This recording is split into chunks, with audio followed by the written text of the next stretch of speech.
Go. Okay, interview with Gary Setchell after Bedford Town, 0, Alvechurch 3. Gary, there is really no other place to start than that. He's a disappointing exit from. There's a lot of faith, which is just you'll never question that lad's desire to want to play football, which is just really unfortunate. He's probably been arguably our best defender stroke player for last 6-7 weeks. Then Charlie, who's been our goal scorer in the last 3 weeks, goes off. Then DS calf. George had a little problem as well, so that's just been a horrible day. Probably the two shining lights really was Michael Harriman, who come in. I thought he'd done well in a poor team performance, and I thought Affy come in and without really doing too much, just give us that little bit of, give us a bit of a G up, give us a bit of energy, give us a bit of life. Like I say, without being fantastic and scoring loads of goals, he just looked like he wanted to be out there, and we probably had 3 or 4 today who didn't. Disappointing then for you to obviously lose in the manner that you have, but then on top of that you end up in the position whereby, should we say, you've got those first half injuries. Did that really disrupt the rhythm, and you putting that down to the level of performance, was that disruption in the first half? And you've got to also say that Alvechurch are full time and energetic and a really good team, on top of everything else, But no, I don't think so. Obviously, never ideal when you're getting injuries every 10 minutes of the first half and you've got to make changes. Of course, it disrupts the way you're playing, but we didn't have the same spark and zest that we had at Nuneaton on Tuesday night. I can handle losing, and I say to you all the time, I come out here and be as honest as I can. And if you lose like you did on Tuesday night, with a bit of passion, a bit of desire, and throwing the kitchen sink at it.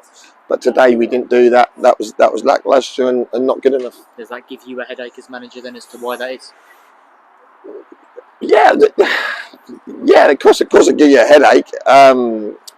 The lads. I don't think you can question, whether they're trying or I think they're all trying. They're trying the best. But today was a poor day. Nothing really went for us.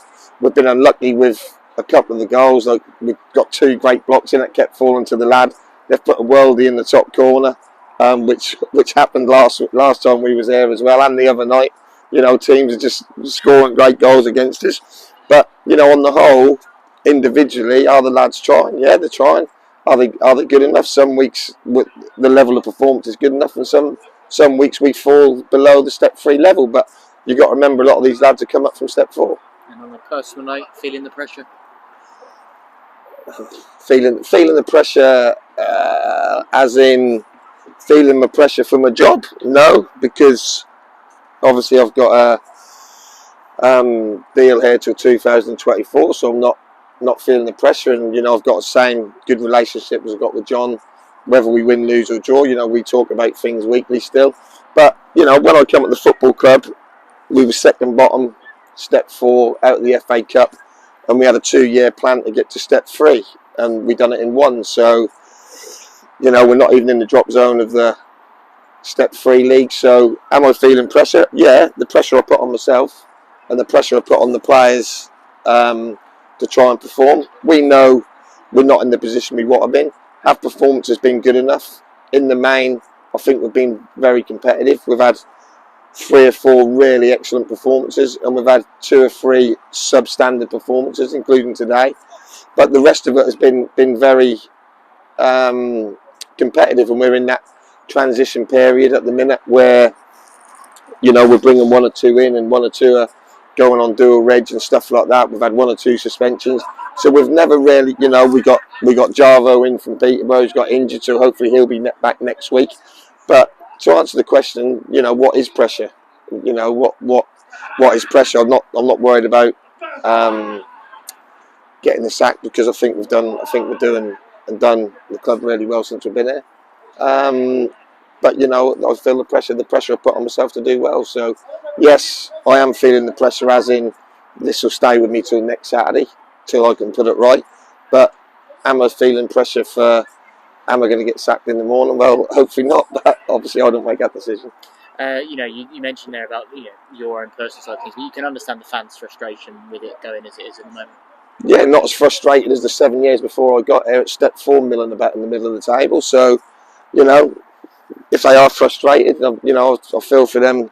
I feel sorry for that. But you know, we're going to try our best to get out of it. But you know, they wanted promotion. This is what comes with promotion. Unfortunately, you're playing against better teams at a better level, and you know, we ain't got nowhere near the biggest budget in the league where we can go get a load of superstar players to win games at this level every week. We're going to have to work. We're going to have to get on the training ground and work hard.